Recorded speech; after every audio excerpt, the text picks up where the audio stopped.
Now that we're all recovered from St. Patrick's Day, let's make it the last one. I never understood Irish pride or any pride in anything other than what you've actually accomplished. And as holidays go, St. Paddy's is kind of malarkey. You don't get presents like Christmas or candy like Easter or joyless appointment sex like Valentine's Day.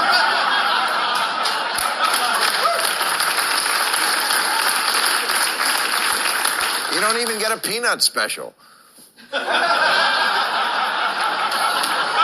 There's just a parade, and what rights are we marching for? The right to drink in the day? Do we still need to take to the streets in a public expression of support for Irish migrants?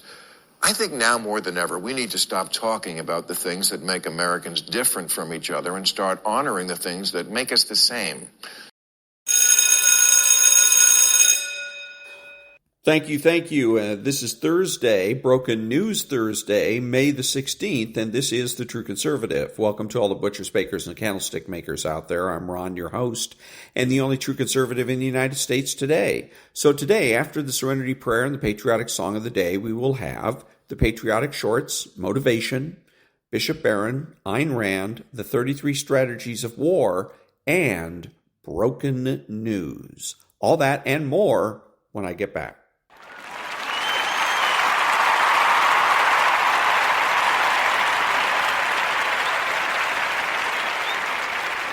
God, grant me the serenity to accept the things I should not change, the courage to change the things I should, and the wisdom to know the difference. Amen.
Thank you. And now, Stuart Varney with the headlines. Good morning, Maria, and good morning, everyone. Is this a stock market rally or what? All-time highs across the board. The value of all publicly traded stocks has gone up by $10 trillion in the last 12 months. That is a wealth creation machine like no other, and there's no pullback this morning. The Dow is getting close to 40,000, real close, actually.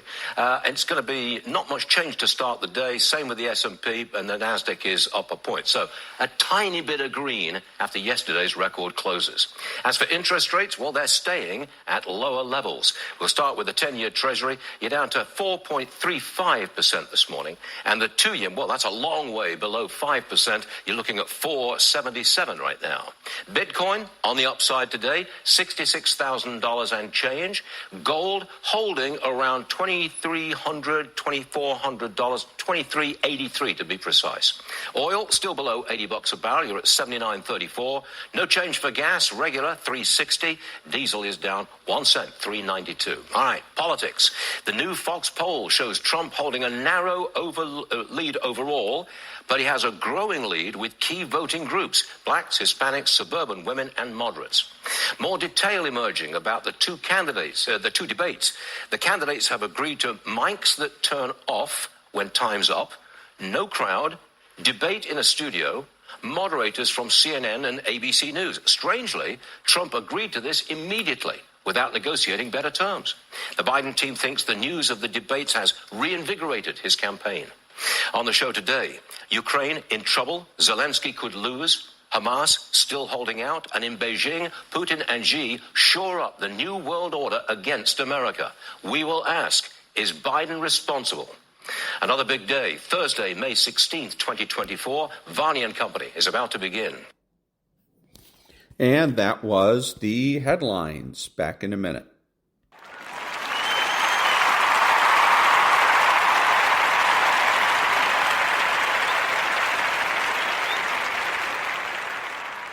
Thank you. Now, Hollywood. What in the world was it like being directed by Stanley Kubrick? This is my rifle. This is my gun. You got a good story? Something specific? I do. Please. If it wasn't for kids like you, there wouldn't be any theater in this world, would there? And so we're all out in this field out in Beckton in the country in England. Stanley's up on this crane with his lenses, and he's trying to get a shot. And he's up there for a long time. And all these Brits start getting hungry, and they start getting thirsty, and they start getting antsy. And so finally, he's up at the top of the crane, and you hear, get the blank down from the crane, with one of those thick British accents. Mm-hmm. The first day he walks over to us, who said it? And everybody's like, come on, guys, who said it? And he's, look, just stop. Go back. Same thing happens again. So Stanley comes over this time, and he goes, who said it? And there's 300 of us, Finally, one of the Brits in the back gets up and goes, I'm Spartacus. And then another guy gets up and goes, no, I'm Spartacus. Yeah, now, just so you know, we've got a couple of gray clients in our hip pockets. Frankly, I'm not overly impressed with you anyway, but your reputation precedes you. So, here's my offer.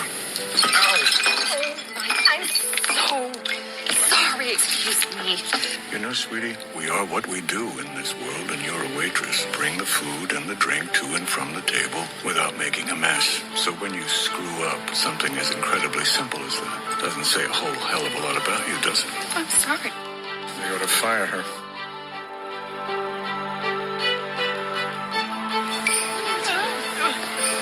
Nelson, take a look, buddy. Not interested. You don't like my offer. It's not the offer, Mike. It's you. Nelson, you know what? This is not. You can afford this. Mr. Beneke, I have some bad news. Nothing but lately. Your great aunt Birgit passed away. I'm sorry, who? Well, apparently she passed away in Dunkirk, Luxembourg, and this was, 8 years ago. I just assumed you two were close, given that, maybe this is good news. Birgit left behind a sizable estate of which you, Mr. Beneke, are the primary beneficiary. What? Yeah, well, it seems she had no immediate relatives, so the estate's just been sitting while the folks over in the EU search for a living heir. Well, I don't know of any relatives in Luxembourg. Definitely no one who would name me in their will. Oh, well, here you go. She left no will, so that's probably why it took so long. They traced the inheritance through to your father, but his having passed, my condolences, you are the next in line to the tune of $621,552.33. Wow. I owe Mr. De Niro a lot, probably a lot more than most people. He was very, very generous, and I was really, it was on Goodfellas. I was stabbing Frank Vincent in the trunk, and very viciously and enjoying it. And in between takes, I was breathing very heavily and couldn't wait to get back in and do it again. Still alive. And Bob kept looking at me. I felt this presence staring at me. And I looked at him and I said, "What's the matter?" And he said, Nothing. I said, "If you don't tell me what it is, I'm going to stab you with the knife." And he said, "I think you're going too fast with the knife." He said, "You could never get it in and out of the ribs that quickly." Michael Nesmith was born on December 30th, 1942 in Houston, Texas. He's known for being an actor, musician, singer, songwriter, producer, author, and director. He became famous after being cast in the TV show called The Monkees in 1966.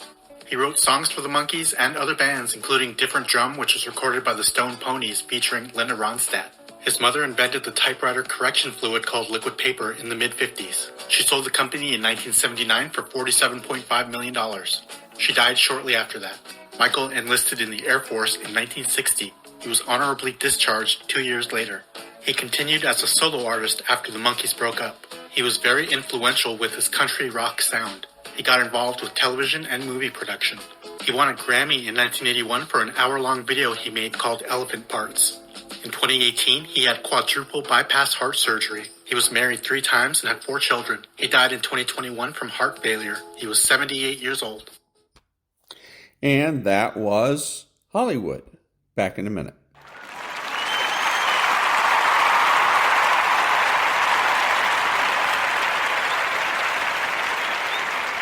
Thank you. Now, the Patriotic Shorts. Cooper Turner Andrews was a native of Cleveland, Ohio, and always enjoyed outdoor activities and helping his community. Sergeant Cooper served in the U.S. Marine Corps from 2017 to 2022, after which he headed west and fought wildfires. In November 2022, he volunteered to join the International Legion for the Defense of Ukraine, where he stayed until March 2023. After that, he joined a private foreign military group defending the Road to Life in Bakhmut. The Road to Life was a rare access road to Bakhmut, used by the Ukrainian military to resupply their troops, but it was also used to evacuate civilians. Other sources reveal that Sergeant Cooper worked for an activist group known as the Resistance Committee. Cooper told his grandparents that, after serving in Ukraine, he hoped to return to the United States and prepare for a career in journalism. On April 19th, 2023, Cooper Andrews was killed after being hit by a Russian mortar while helping evacuate civilians in the city of Bakhmut. He was 26 years old. So I saw this clip of a young woman. She was on a subway train, very, very upset that none of the men had gotten up in order to relinquish their seat to her. And I'm sympathetic to this frustration because that's how I was raised, and it's certainly how I've raised my son. By the same token, I think it's fair to point out that that sort of behavior is generally associated with something we like to call traditional masculinity. And traditional masculinity has come under a lot of attack lately by people who look a lot like the woman filming this video. So I'll just politely point out that if you want more of a particular type of behavior, stop punishing it. One morning, we were called by TOC to go give aid to 2 boats in the 531. They were on a night patrol that morning at 6 in the morning. They got hit by 57 recoilless rifle rounds, and it hit right on the Ford gun tub and exploded, and it killed Lieutenant Charles Witt, Lanier the gunner, and shrapnel went through the coxswain's flat and killed the boat captain. And then the M60 gunner got 3 51s across the chest. Mike Devlin was a sole survivor. By the time we got there, Mike Devlin had already been medevaced out, and I saw him the next morning. He was sitting in the chow hall holding his neck because he got a neck wound out of it. And he's trying to write his mom a letter telling him that he lost his whole crew. I walked up to him and I just said, "I'm sorry you lost your crew." I didn't know what else to say. That was tough. one of the guards, the female guards, walked by me, and she was like, giving me a weird look. And I was like, what's up? And she's like, you're getting out today? And I was like, no. And she's like, well, the president just tweeted about you on TV and said that you're leaving. And I was like, what the fuck? I was like, are you serious? She's like, yeah. So by the end of that day, man, they fucking came in. They were like, Prisoner Gallagher, stand up. I'm like, you're out of here. And so this is the crazy part. All he tweeted was to get me out. He's like, get him out of confinement so he can properly defend himself for trial. Didn't say like he's guilty or not guilty. He just said because of his prior service, he has the right to a fair trial. He has the right to a fair trial. Nicholas Dwayne Maher participated in ROTC during his freshman and senior years at Bora High School, graduating in 1996. After high school, Nick served in the U.S. Army and retired in 2018 after 20 years of service, part of which he spent in the elite special forces, known as the Green Berets. As a civilian, Nick initially worked in the IT sector, but in 2022, he moved to Spain to teach English. When the war in Ukraine began, he felt compelled to help the Ukrainians defend democracy in their country and moved to Kyiv. In Ukraine, he trained civilian volunteers, mainly on the most effective ways to evacuate civilians. On May 14, 2023, Nick Maher was in the midst of fierce combat against mercenaries from the Wagner Group in the city of Bakhmut. He was behind enemy lines and attempting to retreat when he was killed by an artillery shell fired by Russian mercenaries that hit the building where he was positioned. And that was the military shorts. Back in a minute.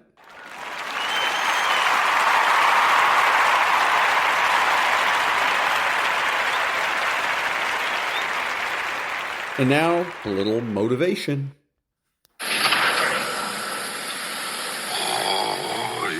Darkness is your ally. You merely adopted the dark. I was born in it, molded by it.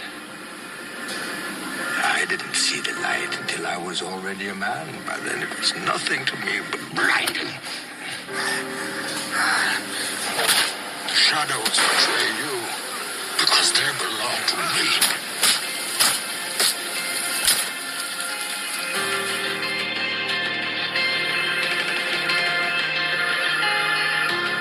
So you want to get a degree. Why? Let me tell you what society will tell you. It increases your chances of getting a job, provides you with an opportunity to be successful. Your life will be a lot less stressful. Education is the key. Now let me tell you what your parents will tell you.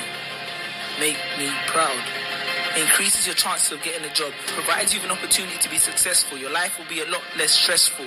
Education is the key.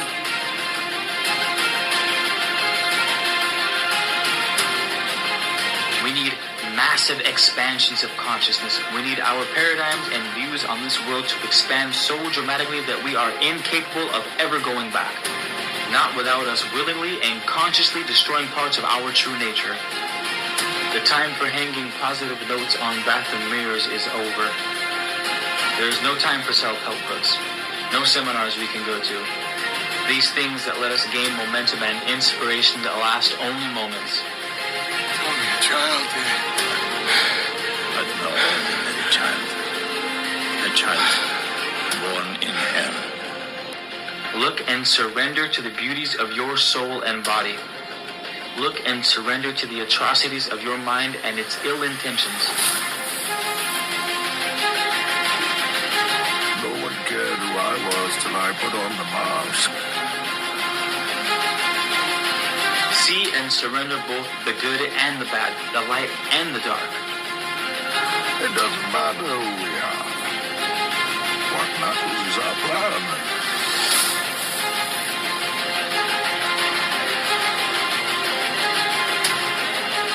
Forged from suffering,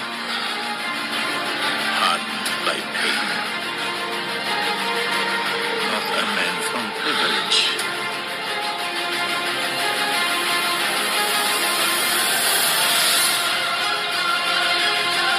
I'm here to tell you today, if you got somebody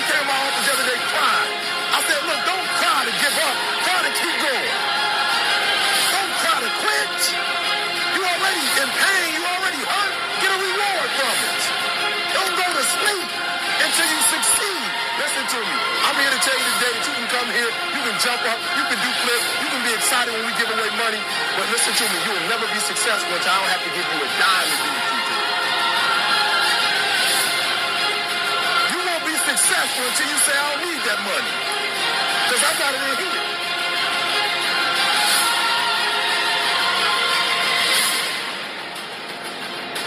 Do not wear them like weighty chains about your neck. It's then, and it is only then, that we begin to love and see who we really are. We find it so easy to accept faults in our loved ones, and so painstakingly difficult to accept our own. I told you I was old. I watched you die. But is what ours all go immortal? Are his methods supernatural? If you make yourself more than just a man, if you devote yourself to an ideal, and if they can't stop you, then you become something else entirely. Which is legend, Mr. Wayne. Does it depress you to know just how alone you really are?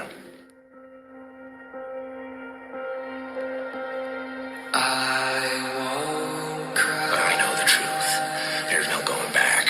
You've changed things. Forever. Don't talk like one of them. You're not. Even if you'd like to be. To them, you're just a freak. They need you right now. When they don't, they'll cast you out.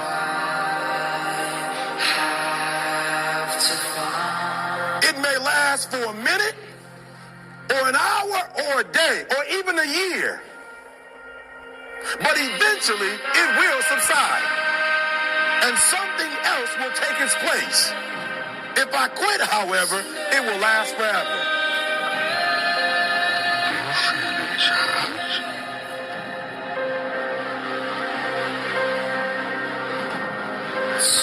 And the problem with most of you never felt no pain before. Y'all spoiled. Y'all spoiled. Some of y'all spoiled. Just bottom line. Your parents have done everything for you. You never had to do nothing for yourself. You're spoiled. We're going to keep it real tonight. Some of you are spoiled brats.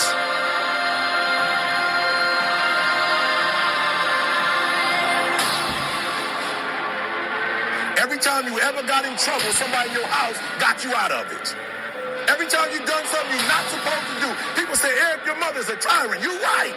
She kicked me out. You're right. She's mean, but she developed a man because she put me out there and said, you're going to have to grow up. And some of you have never learned to grow up. I'm serious. You quit and you ain't even tried yet. Last one. I'm sorry. Last one. Listen to me. Pain is temporary.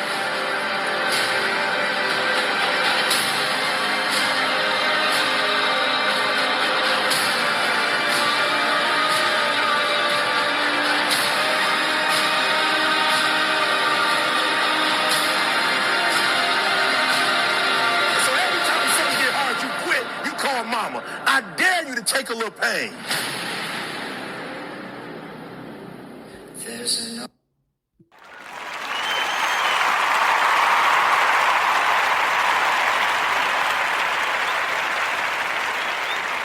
Thank you. And now, the Daily Dad for May the 16th.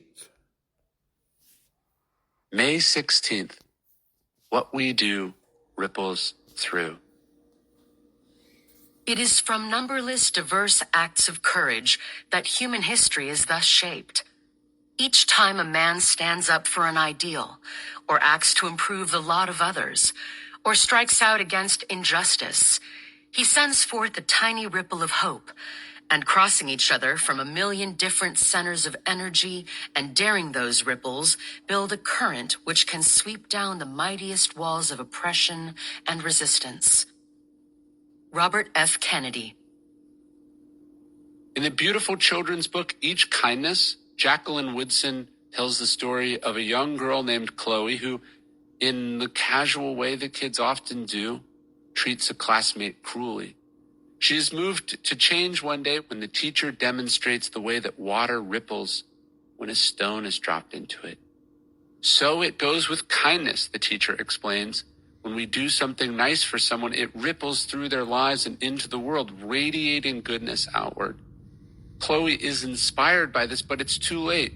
The girl she was cruel to has moved away. And now when she throws a rock into the pond near her house, all she can think of are the lost opportunities she had to improve someone's life, to make their day brighter. And this is something we must teach our kids. Moreover, we must demonstrate it to our kids by treating them well. By showing them compassion and empathy and unconditional love, we help not only them, but everyone they encounter. And we can take to heart knowing that this kindness, big and small, will ripple through their lives after they've moved out, after they've grown up, after we're long gone. And that was The Daily Dad by Ryan Holiday for May 16th. Back in a minute.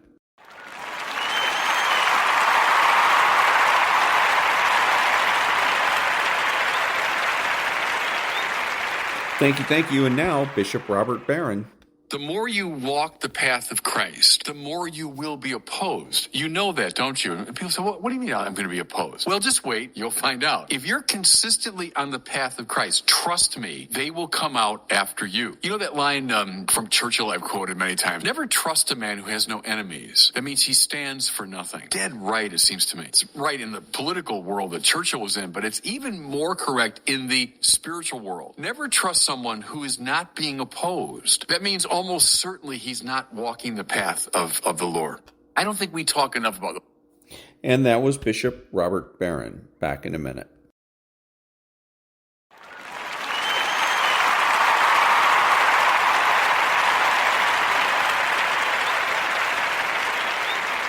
Thank you. And now the Ayn Rand thought of the day. Quote, so long as a government holds the power of economic control, it will necessarily create a special elite, an aristocracy of pull.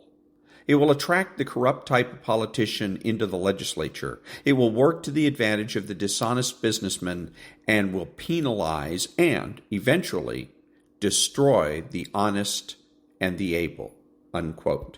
And that was the Ayn Rand thought of the day. Back in a minute.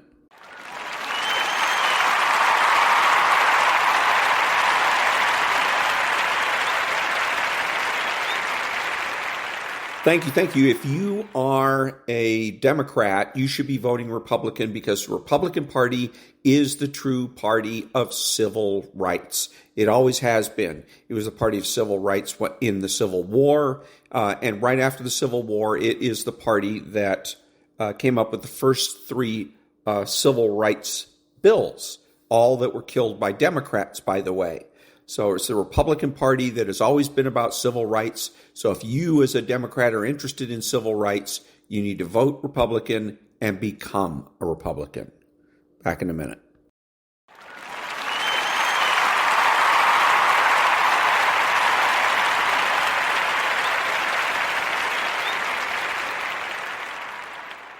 Thank you. And now from How to Block Brainwashing. And what I'm going to do is I'm going to skip to, there's 3 volumes that he has for block brainwashing. This guy that operates under the pseudonym The Rogue Hypnotist. And the first one that I was reading was about basically communist Chinese history. So if you want to know more about communist Chinese history, go ahead and get book 1 of How to Block Brainwashing. There's a third book, and the third book has to do with advertising and American businesses. So if you want to know all about that, again, get that particular volume. So this one, number 2, is really to the point. So, and I'm going to read here, Part 1, How to Brainwash Kids, Stage 1, Make 'em Stupid. In order to destroy a modern society, you must destroy its schools. You must lower the standards and criteria for a good education. You must replace this with fads, fashions, and blind dogma. As old teachers retire, new teachers, brainwashed in new ideologies and new fads, take their place. Over time, the system of brainwashing becomes normalized and intensified. One generation produces a slightly more brainwashed generation, etc., etc. In the end, you're royally screwed. It seems to take between 3 to 4 generations of indoctrination to really fuck up a formally advanced country. By the 1990s, it was quite clear that American young people were not reaching the academic standards of their grandparents. This was wholly by design. We can now look back at the train wreck. The main reason this occurred was through the creation of psychological conditioning programs, also known as PCPs, or as we used to call it, good old-fashioned brainwashing. If one is being conditioned, one is not being educated. That is, the intellectual development of the child has less and less time devoted to its strengthening, expansion, and maturation. Remember the golden rule: you get more of what you focus on. PCPs have an intention to promote an emotionalized, anti-intellectual way of responding to the challenges that any life must entail. The introduction of psychopolitics disguised as psychological therapy by cranks in schools was and is another major method of attack on American school children.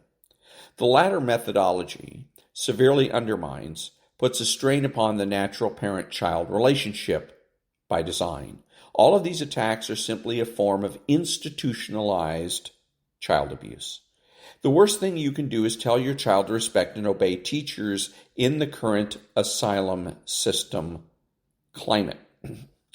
Now, I'm going to take an aside here and argue with the author on this. That's not true. Because one of the purposes of all of these things, different things that the left is doing, overall purpose is to eliminate hierarchy. Now, unfortunately for the left, hierarchy is protean.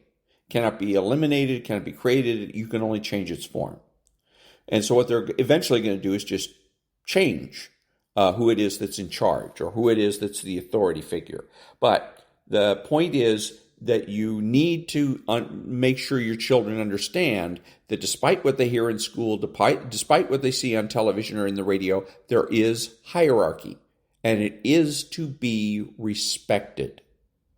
Okay, so they go to school and they have a teacher there. Even if the teacher is teaching nonsense, you're still going to have respect for them. You're going to raise your hand. You're going to do all of the things that you're supposed to do according to the teacher. Now, your function as a parent then is to deprogram them. When they come home, then you're going to have to ask them, how was your day? What did you learn in school today? And if they start talking about things that make little or no sense, then it's time to sit down with them and spend a few minutes clearing things up. But always encourage your children to respect hierarchy. Back to the book. When this command is given by unsuspecting parents, is it indeed followed to the letter? What then often happens is the teachers instruct children to disrespect their parents and their worldview attitudes, just as happened in communist China. And it says, see Manual 1. So, and again, why they send them into the house to disrespect their parents is to destroy hierarchy. Back to the book. Moral and social messages received from two opposing sources does one thing. It confuses a child. Schools which use PCP technologies function as mind abuse factories, churning out children who are intellectually stilted, atomized, incompetent, emotionally adrift, and histrionic, unable to deal with reality as it is. In effect, they are powerless to effect positive personal and social change in the material world. And again, as an aside, what you're going to find is that this doesn't have the effect on all children. Smart children are smart and will be smart no matter what.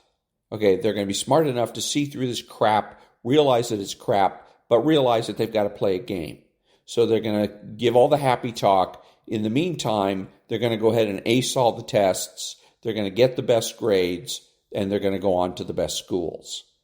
Okay, this is what the left doesn't realize. Everything that the left does backfires. It ends up helping the very people they don't want to help. See, they want to eliminate hierarchy. They don't want valedictorians and honor students. They don't want any of that. So that's why they try to dumb things down and use the schools as the opportunity for political propaganda. But smart people are smart. They're going to learn, and they're going to learn faster than stupid kids. So the people that are going to get hurt here in these schools are the stupid. The stupider kids, they're the ones that are going to be having the histrionics, etc. Back to the book. Ideologies have always been promoted by the creation of information processing systems that are anti-intellect and non-intellectual. The aim is, in fact, to destroy the intellect, to dissociate the conscious mind from any role in waking life. Then the intellect is effectively destroyed. If you're being led to preconceived conclusions of an ideological nature, you're being brainwashed. The real aim of all academic teaching is to teach analytical skills. This allows a student to reach independent conclusions. A person who cannot do this is a child, not an adult. Often the key to luring the intellect to its doom is to focus on subjects that arouse a highly emotional response. The issues are framed as being black and white, a battle between good and evil. And that's where I'm going to stop for right now. And again, book or manual 2, calls them manuals, 3 manuals for blocking brainwashing. And the one I'm recommending is manual 2. And more on this next time. Back in a minute.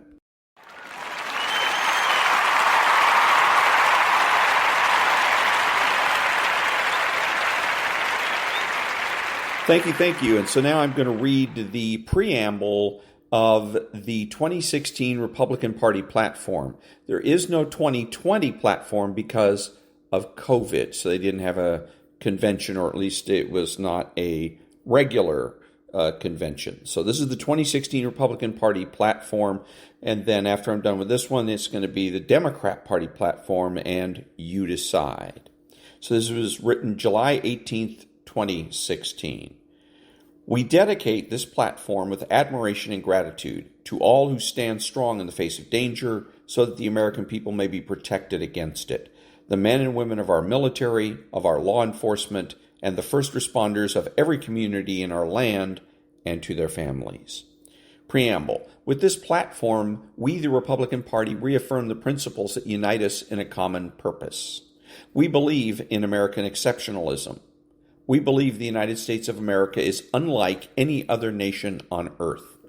We believe America is exceptional because of our historic role, first as refuge, then as defender, and now as exemplar of liberty for the world to see. We affirm, as did the Declaration of Independence, that all are created equal, endowed by their Creator with inalienable rights of life, liberty, and the pursuit of happiness. We believe in the Constitution as our founding document. We believe the Constitution was written not as a flexible document, but as our enduring covenant. We believe our constitutional system, limited government, separation of powers, federalism, and the rights of the people must be preserved uncompromised for future generations. We believe political freedom and economic freedom are indivisible. When political freedom and economic freedom are separated, both are in peril. When united, they are invincible.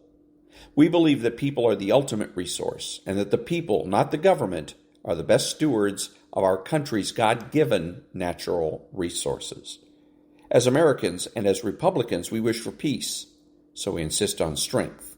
We will make America safe. We seek friendship with all peoples and all nations, but we recognize and are prepared to deal with evil in the world. Based on these principles, this platform is an invitation and a roadmap. It invites every American to join us and shows the path to a stronger, safer, and more prosperous America. This platform is optimistic because the American people are optimistic. This platform lays out, in clear language, the path to making America great and united again. For the past 6 years, America has been led in the wrong direction. Our economy has become unnecessarily weak with stagnant wages. People living paycheck to paycheck are struggling, sacrificing, and suffering. Americans have earned and deserve a strong and healthy economy. Our standing in the world affairs has declined significantly. Our enemies no longer fear us, and our friends no longer trust us. We want and expect an America that is the most powerful and respected country on the face of the earth. The men and women of our military remain the world's best. They have been shortchanged in numbers, equipment, and benefits by a commander-in-chief who treats the armed forces and our veterans as a necessary inconvenience. The President and the Democratic Party have dismantled American system of health care. They have replaced it with a costly and complicated scheme that limits choices and takes away our freedom. The President and the Democrat Party have abandoned their promise of being accountable to the American people. They've nearly doubled the size of the national debt. They refuse to control our borders, but try to control our schools, farms, businesses, and even religious institutions. They have directly attacked the production of American energy and the industry-related jobs that have sustained families and communities. The President has been regulating to death a free market economy that he does not like and does not understand. He defies the laws of the United States by refusing to enforce those with which he does not agree. And he appoints judges who legislate from the bench rather than apply the law. We as Republicans and Americans cannot allow this to continue. This is why the many sections of this platform affirm our trust in the people, our faith in their judgment, and our determination to help them take back their country. This means removing the power from unelected, unaccountable government. This means relieving the burden and expense of punishing government regulations. And this means returning to the people and the states the control that belongs to them. It is the control and the power to make their own decisions about what's best for themselves and their families and communities. This platform is many things: a handbook for returning decision-making to the people, a guide to the constitutional rights of every American, and a manual for the kind of sustained growth that will bring opportunity to all those on the sidelines of our society. Every time we sing "God Bless America," we are asking for help.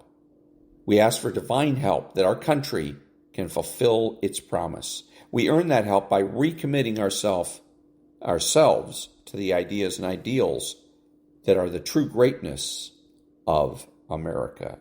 And that was the preamble to the Republican Party 2016, 2016 party platform.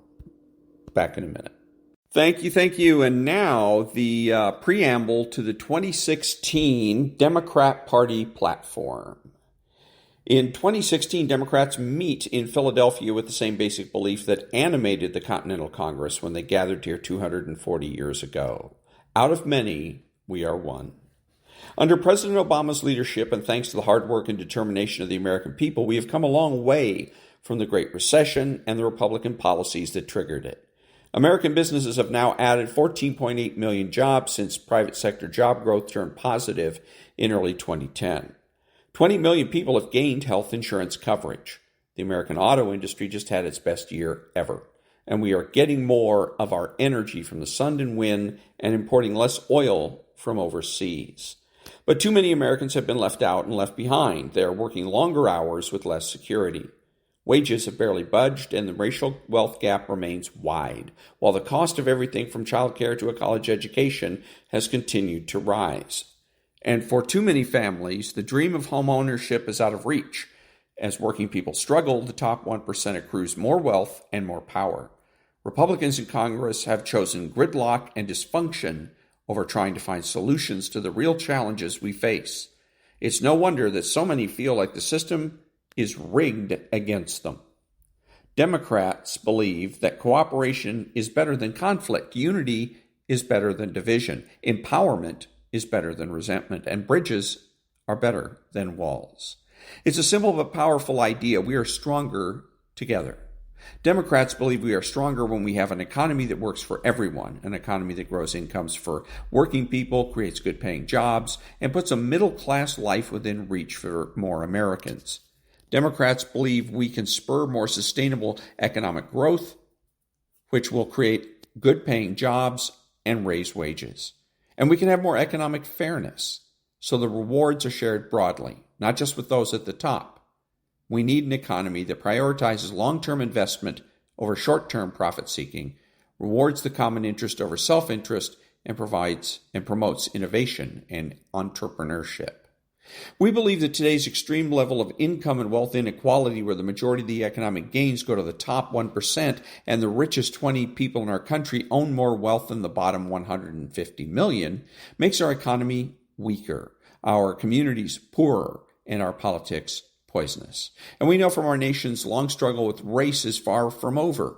More than half a century after Rosa Parks sat and Dr. King marched and John Lewis bled, more than half a century after Cesar Chavez, Dolores Huerta, and Larry Itlong organized, race still plays a significant role in determining who gets ahead in America and who gets left behind.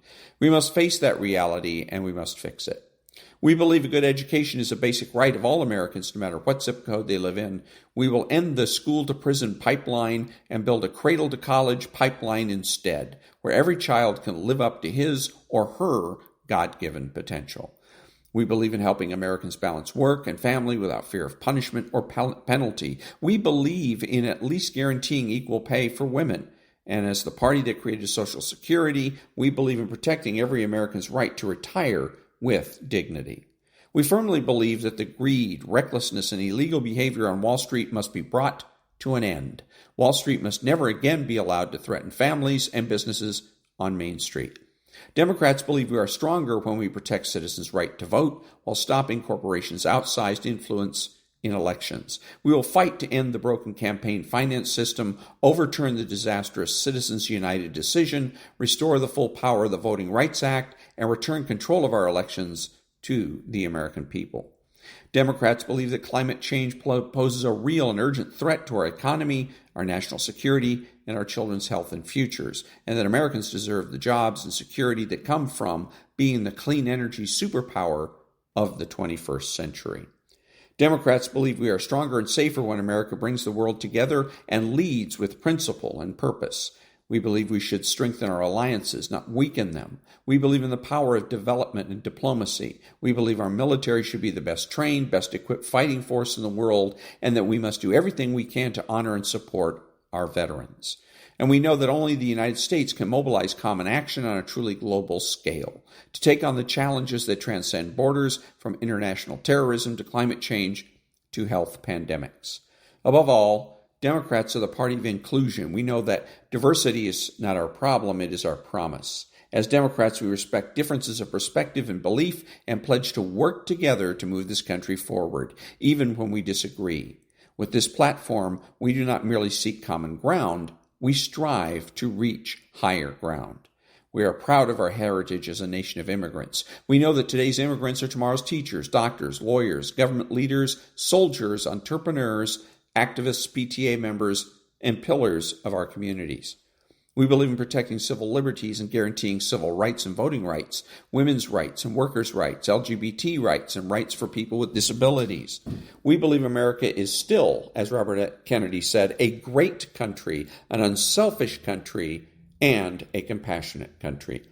These principles stand in sharp contrast to the Republicans, who have nominated as the standard bearer for their party and their candidate for president a man who seeks to appeal to Americans' basest differences rather than our better natures. The stakes have been high in previous elections, but in 2016, the stakes can be measured in human lives, in the number of immigrants who would be torn from their homes, in the number of faithful and peaceful Muslims who would be barred from even visiting our shores, in the number of allies alienated and dictators courted, in the number of Americans who would lose access to health care and see their rights ripped away. This election is about more than Democrats and Republicans. It is about who we are as a nation and who we will be in the future. 240 years ago in Philadelphia, we started a revolution of ideas and of action that continues to this day. Since then, our union has been tested many times through bondage and civil war, segregation and depression, 2 world wars and the threat of nuclear annihilation. Generations of Americans fought and marched and organized to widen the circle of opportunity and dignity, and we are fighting still. Despite what some say, America is and has always been great, but not because it has been perfect. What makes America great is our unerring belief that we can make it better. We can and we will build a more just economy, a more equal society, and a more perfect union because we are stronger together. And that was the 2016 Democrat Party platform. That was the preamble. And back in a minute. Thank you. So I read the Republican Party platform preamble and then the Democrat Party platform preamble. So now you decide. Back in a minute.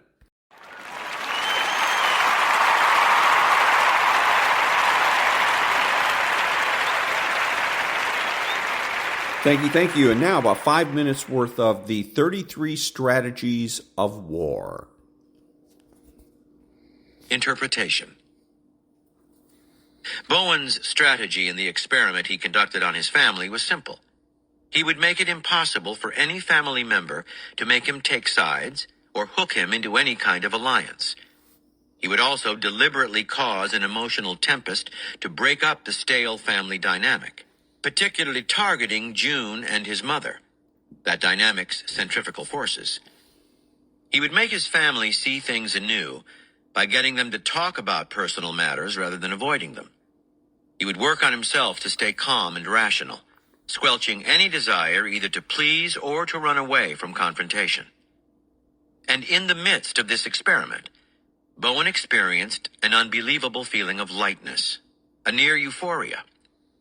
For the first time in his life, he felt connected to the family without being submerged by its emotional pulls.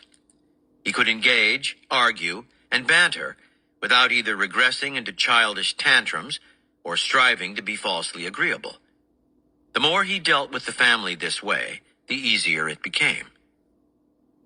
Bowen also noticed the effect his behavior had on others. First, they could not interact in their usual way. June could not avoid him. His weak sister could not internalize all the family's problems. The mother could not use him as a crutch. Next, they found themselves drawn to him. His refusal to take sides made it easier to open up to him. The stale family dynamic of gossip, secret communications, and irritating alliances was broken up in one visit. And, according to Bowen, it stayed that way for the rest of his life. Bowen transferred his theory and practice beyond the family. He thought about his workplace, which had a family-like group ego and emotional system that infected him every time he was there. People would pull him into alliances, criticize absent colleagues, make it impossible for him to stay detached. Avoiding these conversations solved nothing. It meant he was still affected by the group dynamic, just unable to deal with it. Listening patiently to people's gossip while wishing they would stop was equally frustrating. Bowen had to take some kind of action to disrupt the dynamic, and he found he could apply the same tactics he had used on his family to great success. He purposefully stirred things up while staying free of alliances. And, as with his family, he noticed the tremendous power his autonomy gave him in the group. No one can get far in life without allies. The trick, however, is to recognize the difference between false allies and real ones. A false alliance is created out of an immediate emotional need. It requires that you give up something essential about yourself and makes it impossible for you to make your own decisions. A true alliance is formed out of mutual self-interest, each side supplying what the other cannot get alone. It does not require you to fuse your own identity with that of a group or pay attention to everyone else's emotional needs. It allows you autonomy. Throughout your life, you will find yourself in groups that demand fusion, forcing you into all kinds of false alliances that command your emotions. You must find a way to the position of strength and power, able to interact and engage with people while staying autonomous. You deftly avoid false alliances by taking provocative actions that make it impossible for people to entrap you. You shake up the dynamic as much as possible, targeting the troublemakers and controllers. Once you are in a position where you are able to stay rational within the group, you can seem to join an alliance without worrying about your emotions running away with you. And you will find that as the person who is simultaneously autonomous and part of the group, you will become a center of gravity and attention. And that was The 33 Strategies of War by Robert Greene. Back in a minute.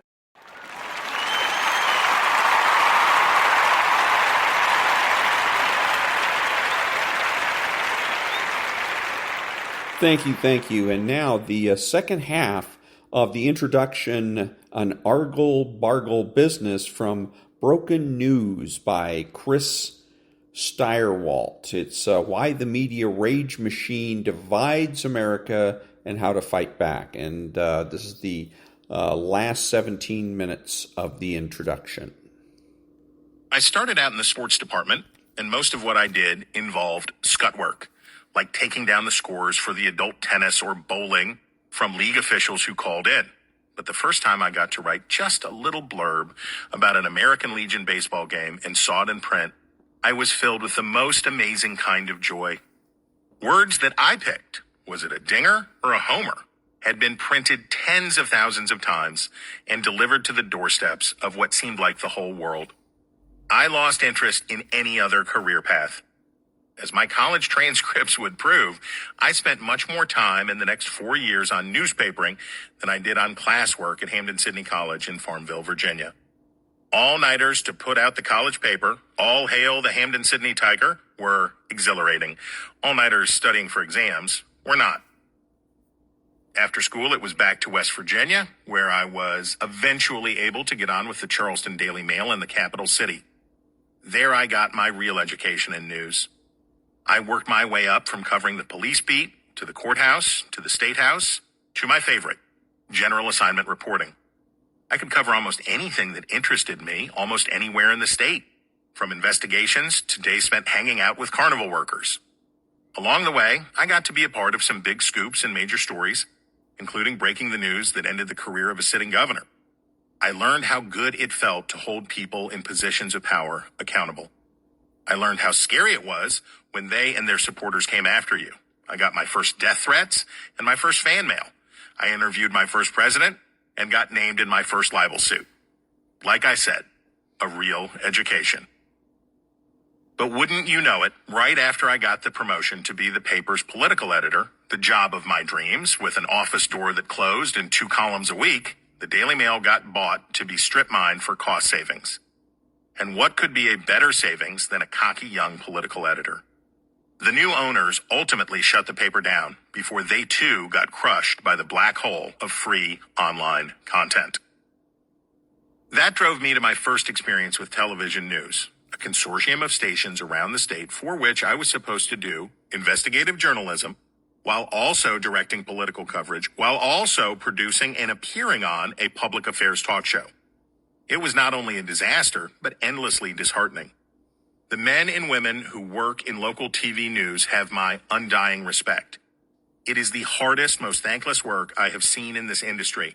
Ratings-obsessed managers armed with bogus advice from overpaid consultants, trying to please skinflint owners by haranguing exhausted reporters is no way to do business. Local TV news is one of the few success stories in the business today, and we will explore some signs of hope for journalism in the world of live, local, and late breaking. But when Family Matters dictated a move to Washington, D.C., I was not sorry to say goodbye to Anchorman Land. I was, however, very worried about how the hell I was going to make a living once I got there. I had no national credentials and no journalism degree. Fortunately, the newly launched Washington Examiner was staffing up for an audacious bid to start free daily newspapers from coast to coast. I know. But it was 2007 and nobody had an iPhone yet. Print journalism had been on the schneid for a decade or so, but maybe the answer was to fight the free internet with free tabloids. It sounded a little crazy, But I had my first son on the way, and I was in a highly suggestible state. The Washington paper was going to be the flagship, and I would get to be its political editor, always my favorite gig. What I found was another fantastic education. I got to edit and be edited by great talents with decades of Washington and big-time news experience. Stephen G. Smith, Mike Hedges, Bill Salmon, Michael Barron, Julie Mason, and other serious journalists had been lured by the promise of a newspaper expansion in an era of collapse and consolidation. My 3 years there were better than any graduate degree could ever be. It also put me into a different world professionally. Things I would write would sometimes show up on the Drudge Report or big political blogs. It was thrilling to find that something I had written had generated responses, even negative ones, from famous names in the business. Here I was, editing copy of writers I had admired for years and simultaneously writing pieces that generated, please forgive me, buzz. Soon after came television punditry. Believe me when I tell you that in those days, I would have gone on local cable access in a chicken suit to get airtime. It was clear to me that TV news was the best way to generate attention for your work and to show management that you were influential in Washington. I resolved that no hit was too weird, no time slot too early or late. Except for one interview I walked out on with the still new Russia Today network, I eliminated my gag reflex. I knew that much of what passed for debate or discussion on TV was dumb to the point of being insipid, but I also knew that I could live with it as long as I didn't lie, say something I didn't mean, or pick fights for the sake of controversy. I ended up on everything from the McLaughlin Group to Comedy Central, sometimes cast by producers as the bow-tie-clad conservative, sometimes as the Just the Facts newsman. I just tried to make sure that I kept the same perspective, whatever the graphics said I was. One holiday weekend, Salmon, a longtime Fox contributor, needed to get out of a hit and fobbed me off on the bookers there as a replacement. Over the next 2 years, I would become a regular guest on the network's daytime shows. In those days, Fox booked lots of reporters from mainstream news outlets and made a point of trying to keep it mostly down the middle during daytime hours. The format suited me, and I found that a little humor was a great defense against getting sucked into arguments with other guests or for ducking questions when an anchor tried to push me to one side or the other. When Salmon, who had left the Examiner to become managing editor at Fox, asked me to come aboard as politics editor, it was a perfect fit. I could continue to write and help coordinate political coverage, but at a much larger scale, including joining the sanctum sanctorum of the decision desk. All that, and I could step up my on-air contributions. What followed were some of the most enjoyable, rewarding years of my career to date. If I had a question or wanted an interview, campaigns got right back to me. My on-air analysis made it into coverage at other outlets, and I found myself as a regular panelist on the network's marquee political show, Special Report with Bret Baier. I was on air with the people who were my idols as a young politics nerd. I treasure the friendship that I made with the great Charles Krauthammer and the time I spent in green room banter with George Will. My near daily hits with Megyn Kelly, first on her daytime show, and then when she moved into primetime, were the most fun I ever had on air. Working with her, Baier, and Chris Wallace on presidential debates and election night coverage was a rollicking good time. After 6 years at the network, I came into the summer of 2016 in the pink. Our work was good, and I had found a balance between writing, shaping coverage, and yapping on air. My hit podcast with Dana Perino, I'll Tell You What, was the cherry on top. I was, of course, in for another education. But this is not a book primarily about Fox News, nor about me. While I do have some observations to share about my experiences in cable news or elsewhere in the business that may illuminate our discussion, I have no interest in dirt dishing. We will certainly come back to the story of the 2020 election and my little role in it, but only as a case study. Insider accounts are usually self-serving and therefore terribly boring. Then there is the even more unbearably tedious kind of recounting from someone who took the money and notoriety they got from an institution for years and then suddenly had a road to Damascus moment after they got fired. I was not blind to the harms cable news was causing the country in the years that I worked at Fox. nor many of the problems within my own company. But I was protected, comfortable, and well compensated. I worked in a bubble within the network with colleagues I adored and respected, and was free to do the work I love. I easily rationalized my participation as making the product better, even as the news division kept getting steamrolled by the opinion mongers. As long as I was never asked to lie or say something I didn't believe, I could make my peace with it. Many people called me brave for standing up for our call in 2020 against the president and his mob. I was not being brave, just abiding by the deal I made with myself to try to stay normal-ish in a highly abnormal business. I told you the short story of my work life from 1993 to 2021, not because it is important, but so you will understand the perspective I brought to this book. Those are my bona fides. By accident of the date of my birth and career choice, I got to see the newspaper business at the end of its fat and sassy days before the internet swallowed it whole. I got to watch as my employers tried and mostly failed to master the digital age. I have seen and experienced the pressures to shift from news to values. I have worked in markets of every size, and from the most micro-local coverage to events with tens of millions of viewers. As they would say in Mingo County, I have been to the fair, and I have seen the elephant. But I do not hold myself out as an exemplar. As I say, I have many times failed to live up to the standards to which I aspire. My criticisms of individual journalists or outlets do not come as lightning bolts cast down from Olympus, but from the perspective of one who has been in their shoes. I believe my experience helped me understand the problem of our broken news business in a way that outsiders and academics do not. I have tried to use scholarly work and empirical data as the basis of my conclusions wherever possible, but this is mostly just my best guess based on my experience and bolstered with research. A couple of dull disclosures while we're doing mea culpas. I work as a scholar at the American Enterprise Institute, which is a wonderful place that provides me the freedom and resources to follow my passions where they lead me. It is a conservative institution in the best sense of that word. I am also a contributing editor at The Dispatch, which comes up in our discussion about ideas for how to turn things around in the business. I promise I would be plumping for El Despacho even if I didn't work there.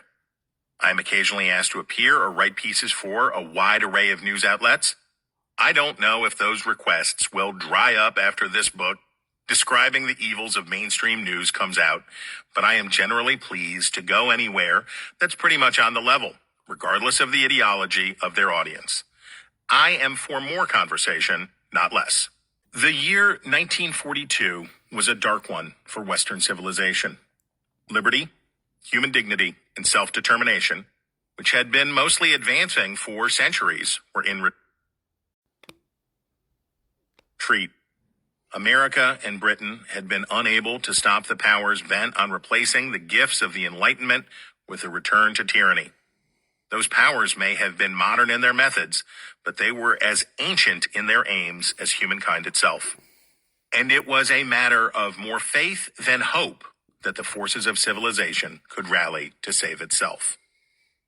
It was in that atmosphere that George Orwell reflected on the Spanish Civil War in a now famous essay. Orwell had fought the fascists in Spain 5 years earlier and wanted to put the conflict in the context of the darkness that had followed. How had the free world been so willfully ignorant of the threat from modern mechanized tyranny? He meditated on how the news media anesthetized decision makers and the public, particularly the ways in which popular demand for biased coverage prevented well-intentioned people of different points of view from reasoning together. That popular bias, Orwell said, would harden into recorded history and ultimately rob our civilization of the ability to see itself at all. Orwell wrote, "I know it is the fashion to say that most of recorded history is lies anyway. I am willing to believe that history is for the most part inaccurate and biased, but what is peculiar to our own age is the abandonment of the idea that history could be truthfully written. In the past, people deliberately lied, or they unconsciously colored what they wrote, or they struggled after the truth, well knowing that they must make many mistakes. But in each case, they believed that the facts existed and were more or less discoverable. The implied objective of this line of thought is a nightmare world in which the leader or some ruling clique controls not only the future, but the past. If the leader says of such and such an event, it never happened, well, it never happened. If he says that 2 and 2 are 5, well, 2 and 2 are 5. This prospect frightens me much more than bombs. And after our experiences of the last few years, that is not such a frivolous statement. This is intended to be a practical book, most of all. And I do not mean to say that it's 1942 all over again, and the light of the world is about to go out. Indeed, I am encouraged by the fact that so many Americans of different points of view understand the problem of division and addiction as a media profit model. My goal is to help journalists and the public they serve see the problems more clearly and become better producers and consumers of news so we can be better stewards of our freedom. In our closing chapters, we will look at some very down-to-earth things that could make my industry better, improve the national discussion, and make you better informed. But I do want us to proceed bearing in mind the warning Orwell provides us. There are real consequences to screwing up our informational ecosystem. You really do have a say in this, too. These companies don't reward bad journalism because of political bias itself, but because it is easy and profitable. Their owners enjoy the clout that comes from the news business, but Jeff Bezos would still be selling you bubble-wrapped Chinese spatulas on Amazon if you didn't read the Post. Rupert Murdoch just as happily takes ad money for showing Spanish-language soccer matches as he does from airing Fox News opinionators warning of the immigrant menace. It's just that all the empty partisan engagement in that turbocharged geyser of feculence is too valuable for them to pass up. There's large and growing dissatisfaction among American news consumers with the shallow, slanted coverage that drives political division and rewards outrageous conduct. But we also have to remember that this is a demand-side problem, too. For hundreds of years, journalists worked under the assumption that what the public wanted was more information, faster, and better. But once we reached the point where communication was instantaneous, and the volume of information was unlimited, it turned out a lot of people just wanted superficial junk. It would be like installing a new $10,000 range in your kitchen and your family asking for mac and cheese out of the box every night. As with our track record with lots of other areas of hyperabundance, addiction, obesity, etc., we humans are struggling badly with unlimited information access. Eventually, we will probably figure out how to be better producers and consumers of news, as we did with changes like the ones that followed radio and television. But why risk it? We can all be better citizens and neighbors to each other if we pay attention to our own media diets. Understanding different points of view means having an honest understanding of the other perspective, not a funhouse mirror version from a clickbait engineer working in a newsroom under a digital leaderboard. And it's not very interesting or fun either. I hope this book will help you be a better news consumer, not just for the sake of the Republic, but so that you can be a better, happier, more optimistic, more interesting person. And that was the conclusion, second half of the introduction, an argle-bargle business from Broken News, Why the Media Rage Machine Divides America and How to Defeat It by Chris Stirewalt. Back in a minute.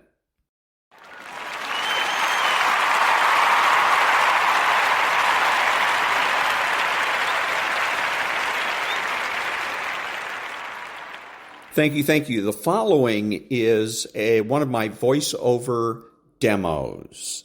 If you're a voiceover artist and you would like to advertise one of your demos on my podcast, please send an MP3 to thedrill12, all one word, at gmail.com. That's thedrill12 at gmail.com. Back in a minute. Ladies and gentlemen, gentlemen, welcome to Caesar's Palace for 12 rounds of boxing. In the red corner, from Los Angeles, California, wearing the red trunks with the gold trim, weighing in at 125 pounds, the lightweight champion of the world, Danny Little Red Lopez. Well, Bill, our winners get a home theater receiver. That's right. Experience the full potential of high-definition video with this 72-channel digital home theater receiver from Yamaha. But wait, that's not all. They also get a 5.1-channel surround sound system from Mirage. With 5 palm-sized speakers and a compact subwoofer cube, the MX 5.1 brings you huge immersive sound with Mirage's omnipolar technology. All from the Spiegel catalog, Chicago, Illinois, 60609. And they're taking closer order as down the stretch they come. Mr. Hot Stuff has 3 lengths to make up with chocolate candy last. On the rail, take the points behind that gallant son with chocolate candy gaining on the outside. In the lead is Pioneer of the Nile being tackled by chocolate candy. They're neck and neck as they come to the wire. And Pioneer of the Nile holds off chocolate candy and wins the Santa Anita Derby.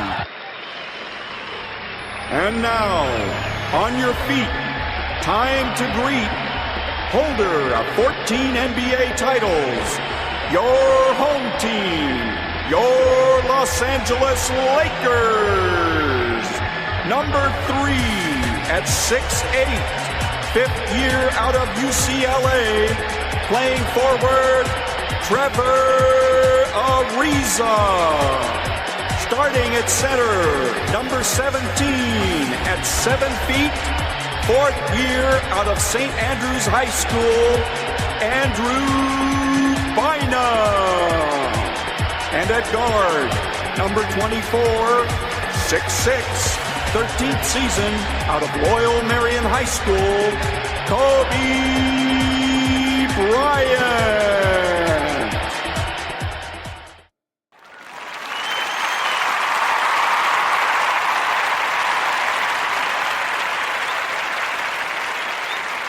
Thank you. This is Ron, your host, the only true conservative in the United States today, bidding adios to all the butchers, bakers, and candlestick makers out there and reminding you that you are not neutral and that the government has no rights.